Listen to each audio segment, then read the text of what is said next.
and welcome back to my channel. Today's video was supposed to be my 35-week pregnancy update and doing my birth plan with you in preparation for seeing my midwife next week. Don't worry, that video will be coming. However, so much has happened this week since we last spoke, me and you, and it just didn't feel right to do my birth plan video without giving you an update on what's been going on first. So that video will be coming along with my baby shower video, so don't forget to hit that subscribe button to see those two videos coming up. But first of all, today we need to chat. We need to talk about what's been going on, because it's been quite the roller coaster this past week. Also, how pretty is this colour? My last video I did a maternity clothing haul, I'll link it down below, and this is one of the t-shirts that I bought and I've just put it on and look, I don't want to give myself compliments, but it's making my eyes pop. So yeah, I'll link that video down below. But in that video I also gave you an update on my 34-week midwife appointment and how I was being sent for a growth scan. So let's start with the growth scan. So I got a message literally the next morning, 9 AM, saying I had to be in at 5 PM that day. So I was in work, had to make arrangements and made it to the hospital for 5 PM for my growth scan. If you're sent for a growth scan, like, don't be nervous. I remember I was the first time worrying that there was something wrong with baby. They are so lovely to you, the midwives, the sonographers. They show you baby, like she was showing me, like his mouth moving and his arm over his face, and they make it a really, really pleasant experience, even though obviously they're looking for any abnormalities, obviously being sent for a growth scan. However, it is really nice to see baby again, and the staff are always really lovely. So please, please don't worry if you're being sent for a growth scan, they will look after you. But anyway, so she took the measurements of his head, his tummy and his leg, so his femur, and they put that calculation into a computer, and then I think it's based on like your weight, height, etc. They then say what percentile that the baby is on. So when I went for my very first growth scan, I think it was at 32 weeks, baby was on the 38th percentile and he was just under 4 pounds. And looking at my, pregnancy app and speaking to the midwife, he was literally exactly where he should be at that time. So there was no concerns whatsoever.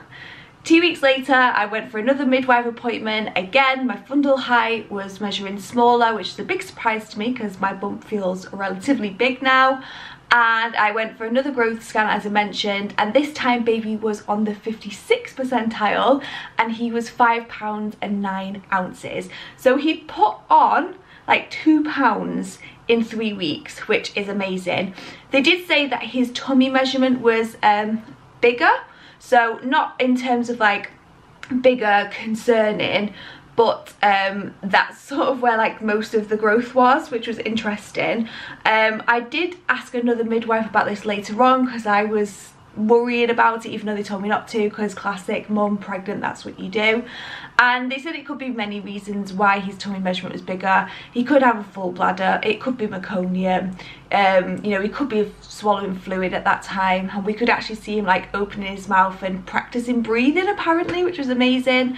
So yeah, I've tried not to worry about that. I'm just happy that he's growing, he's healthy, my fluid looked fine, the cord looked fine, and they said nothing to worry about, baby's exactly where he should be. So that was the good news. He put on weight, he's looking healthy, and she reckoned he was going to be around 7.5 to 8 pounds when he's born, obviously depending on when he's born. So that was really nice, and she waved me off and she said I'll probably see you again in 2 weeks. So I've got another midwife appointment next week and we'll see what the measurement is and whether I have to go for another growth scan. But I no longer fear these appointments. I actually really look forward to them now. I love seeing baby and making sure that everything's okay. So I will update you next week to let you know whether I have to go for another growth scan. So that is one thing that happened this week, and we were happy, baby's healthy. And then yesterday was Wednesday, so I had my scan on Friday. Wednesday, I had felt like baby wasn't as active as he usually was. He is the most wriggly baby. Like, if you put your hand on my belly, like, he will give you a kick.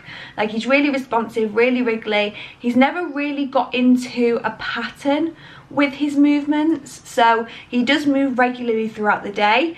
I would say he's most active between like 7 and 8 p.m. and he loves to get hiccups as soon as I get in bed at like 9-10 p.m. So that seems to be the only pattern that I've been able to establish. However, I just noticed that he just wasn't moving as much. If I prompted him, maybe he moved, but not all the time. Any movements that I did have were incredibly slow. And I just had this gut feeling that something wasn't quite right. But I went about my day, and when it got to like that 7-8 p.m. period where, you know, usually he's most active, he really wasn't. So I just made the decision to just ring the maternity triage because I knew I was going to worry, and they were amazing and said, come straight in and we'll stick you on a monitor. So I thought, great. I got there at 7:45 in the evening thinking, it'll be quiet at this time, there won't be as many people, I get seen really quickly. More fool me for thinking that. But I got there, I was seen quite quickly by a midwife, and she remembered me. We'd only met once, which was lovely. So she did my blood pressure, she did my urine sample, which was clear. Amazing, my UTI is finally gone. And she checked baby's heartbeat and checked my temperature. And baby's heartbeat was completely fine. He even gave her a little bit of a kick when she did it, and at that point she was quite happy with what she could see. But they said they're going to stick me on a monitor so they can monitor baby's movements and his heart rate. So again, I didn't have to wait very long for a bed. I was put on a monitor. You're usually on there for about half an hour. They will strap you up. I will insert some pictures that I did take that I was sending my husband to reassure him that I was fine because I was by myself. You have the straps with 2 different monitors. One monitor is monitoring baby's heart rate, and the other monitor is monitoring your uterus activity. And when I got on the bed, she said to me, your belly feels quite hard, which I didn't really think anything of. And then she asked if I could feel any tightening, which I couldn't feel anything. And she was like, looking at your belly, I feel like you're having a contraction, which straight away I was a bit like, but I'm only, you know, 35 and a bit weeks, like, what do you mean contraction? And she reassured me that she thought it was a Braxton Hicks contraction. It was a good thing, it was my body practicing, and that there wasn't really anything to be concerned about. So I thought, okay, stuck me on the monitor.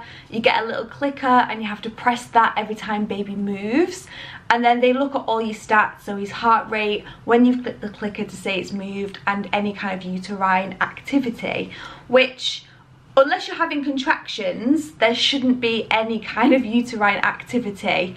However, I had uterine activity. So I'd gone into the hospital for reduced movement, been told that baby was fine. However, it looked like I was having these contractions.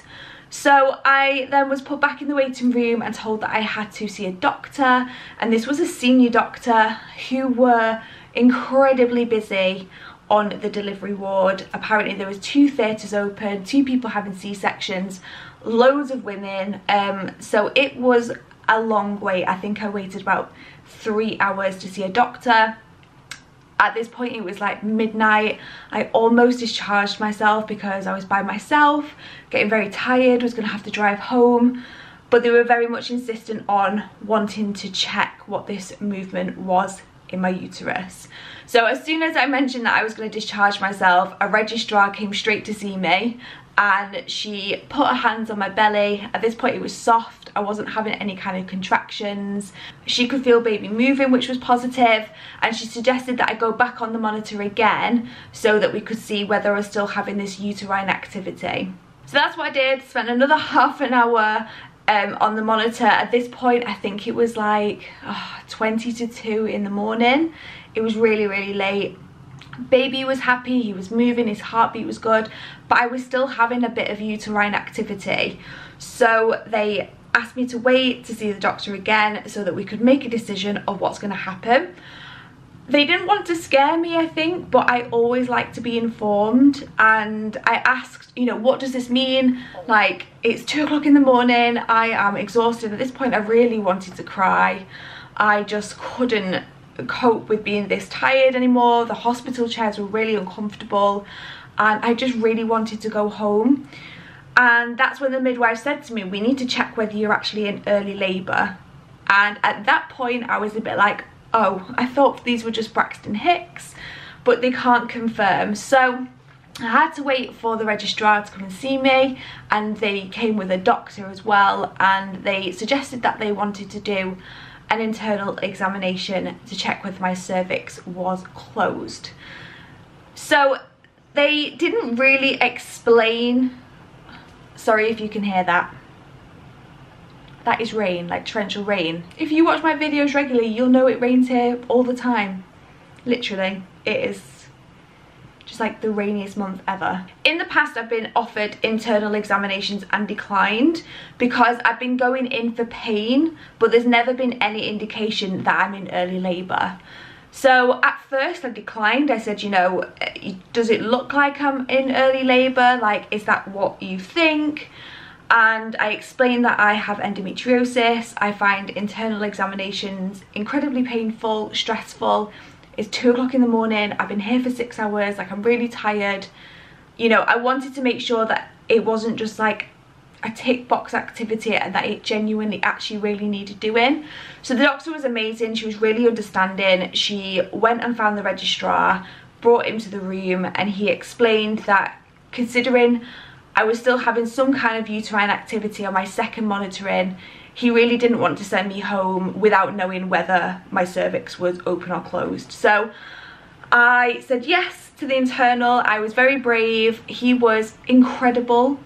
He was so gentle. They talked to me the whole way through it. They gave me options in terms of like how I wanted it done. Is there a certain position that I find more comfortable? Would I like to insert it myself, etc. But I was happy for the registrar to do it. As I say, he was amazing. They used loads of gel, a small speculum, were really gentle, and they could see that my cervix was closed. So yeah, I was finally discharged. It was now like 2:45 in the morning. Luckily I don't live far from the hospital. All the staff were amazing. I went to go and say thank you. You know, they were incredibly apologetic about me having to wait so long, and the doctors were so lovely and kind. So I headed home with having seen baby move, seen his heart rate, knowing that my cervix was closed and that I wasn't in early labour. Obviously at 35 weeks and 4 days, it would have meant if I was in labour and he came, he would have been premature, which is not what we want. So yeah, it was an experience. I went in for a reduced movement and then ended up being told I was having Braxton Hicks. And now looking back, I think I've been having those for quite a while. There's definitely been days where I've been like, gosh, my bump is really hard, and not realised that it's Braxton Hicks. I don't get any pain with them whatsoever. Maybe I've noticed the tightening a couple of times, but I just never put 2 and 2 together. So apparently it's good. Apparently it's my body like preparing to go into labour. But it was a very scary experience last night, thinking that potentially I could be going into early labour, and I felt very unprepared. I got very overwhelmed. I was at 3 o'clock in the morning thinking about all the things that I need to do, that I'm not ready, but I'm so glad that I went to the hospital. I knew something wasn't right. I knew that something was going on in my body. I didn't feel the same. And if you ever feel the same about yourself or baby, then please don't hesitate. Just go straight to the hospital, because they are always so understanding and so helpful. I'm just incredibly glad that I went, even if it meant like I've had like 5 hours sleep. So yeah, I just wanted to update you on what's happened, because it's been honestly quite the roller coaster. I am starting to get all the trimester 1 anxiousness back in as I'm getting towards the end of my pregnancy, you know, worrying about if he's going to get here safely, etc. So yeah, it's been a lot, and I think it's going to hit me at some point. But I have got my baby shower this weekend, so something to look forward to, and I'm starting to sort of wind down at work and saying goodbye to colleagues, and it's starting to feel a lot more real now that he's going to be here soon. And yeah, I'm just going to try and take each appointment with a pinch of salt and just pray that everything is going to run smoothly from now on. So yeah, there is my update. Am I in early labour? No, thank goodness. Now I'm just going to keep an eye on baby boy's movements, but he has been very active today, so maybe he was just having like a rest day yesterday, which is fine. As I say, don't forget to hit that subscribe button to see me writing my birth plan, seeing my midwife, baby shower, etc. We've got all that good stuff to come. And go and follow me over on Instagram, because I do share a lot more on my Instagram stories. And if you're also having a baby, drop me a comment down below, because I would love to hear from you. Otherwise, I'm going to end this video because they always end up being a million years long. So thanks so much for watching, and I'll see you in the next one. Bye guys.